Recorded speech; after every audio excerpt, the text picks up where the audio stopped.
Hello, welcome everyone, welcome back to my YouTube channel. সকালবেলা ঘুম থেকে উঠে ভাবলাম একটু অন্যরকম ব্রেকফাস্ট বানানো যাক। আজকে আবার নিরামিষ, তাই 1 কাপ মতো সুজি, একটু দই আর কাঁচা লঙ্কা, আমার কাছে কিছু ধনেপাতা ছিল আর ভাজা মশলা দিয়ে খুব সুন্দর একটা ব্যাটার বানিয়ে নিলাম। আজকে বানাচ্ছি সুজি দিয়ে ছিলকা। এটা যেমন হেলদি আর খেতেও কিন্তু খুব টেস্টি হয়। অনেকেই বলেন যে ডিম দিয়ে ব্যাটারটা রেডি করলে খুব ভালোভাবে প্যানেতে গোলভাবে ওঠে, কিন্তু নিরামিষভাবেও যদি করেন ডিম ছাড়াও কিন্তু ভালোভাবেই ওঠে। ব্যাটারটাকে খুব ভালোভাবে কিন্তু ফেটিয়ে নিতে হবে। তো আমি এখানে রেডি করে নিয়েছি ব্যাটারটা। একটা প্যানের মধ্যে অল্প তেল ব্রাশ করে এই ব্যাটারটা গোল করে দিয়ে দিলাম।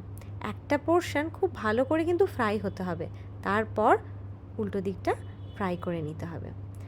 তাড়াতাড়ি ব্রেকফাস্টটা রেডি করে নিলাম। কিছু বাসন ছিল, এই বাসনগুলো তাড়াতাড়ি ঝটপট ধুয়ে নিলাম। আজকে বিকালবেলা বেরোতে হবে, বাড়ির সামনেই একটা শপিং মল আছে, সেখান থেকেই আমার সংসারের যা যা প্রয়োজন আমি সেখান থেকেই নিয়ে আসি একেবারে। তো আমার অনেক দিন হয়ে যায়, তো সেখানেই আজকে যেতে হবে। এখন গরমকাল, তাই গাছের প্রতি একটু বেশি যত্ন নিতে হয়। আগের বছর আমার কাছে অনেকগুলো গাছ ছিল, এবছর একটু কমই আছে। গরমকালে প্রায় 2 বার করে গাছে জল দিতে হয়, আর মাটিগুলোর ওপরেও একটু যত্ন নিতে হয়। তাই যতটা পারি সকালবেলার দিকে এদের সাথে একটু সময় কাটিয়ে নিই।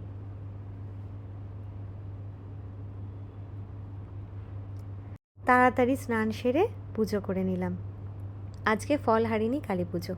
কালকে ঠাকুরের জন্য প্রচুর ফল এনেছিলাম, তো সেই ফল দিয়ে মিষ্টি দিয়েই ঠাকুরকে পুজো করলাম।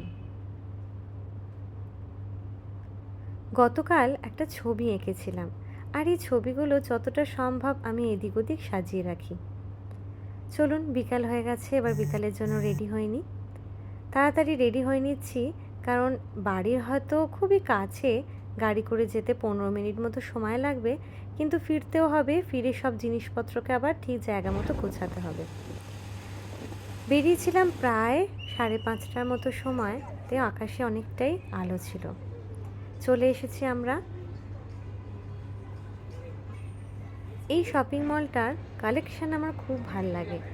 জেনারেলি এখানে স্মার্ট বাজার রয়েছে, এখান থেকেই আমি আমার সংসারের গ্রসারির সমস্ত জিনিস কিনি, বা মাঝে মাঝে শনি রোববার চলে আসি, যা টুকটাক প্রয়োজন এখান থেকে পাওয়া যায়।